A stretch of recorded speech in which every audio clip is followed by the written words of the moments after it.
mo tinitreat ang isang suspect na Chinese national, paano if the same courtesy will be afforded to our kababayans in China, not only in mainland China, but even other territories in China like Macau, Hong Kong?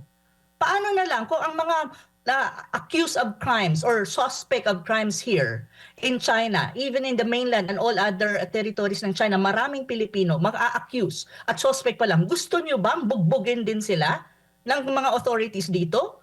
Kasi right now, the people here are angry. Kasi kahit na 10 years na yan sa Pilipinas, nagkaasawa na yan at lahat, ang pamilya niyan, yung mga kapatid niyan, yung mga magulang niyan, nandito sa China. So yun, of course, they already communicated with the Chinese embassy in Manila. They also, of course, it's like a hype in social media as well. Kung may social media tayo dyan sa Pilipinas, may social media din sila dito at umiikot ang uumikit ang ganitong mga usapin at mga issues, tinatranslate nila into Chinese ang lahat lang nangyayari sa Pilipinas at umiikot yan sa social media nila na hindi natin, well, ang karamihan hindi mo mababasa pero kapag medyo marunong ka magbasa ng Chinese, may intindihan mo na they're talking about this issue. So ang tanong, is it good for the country? No.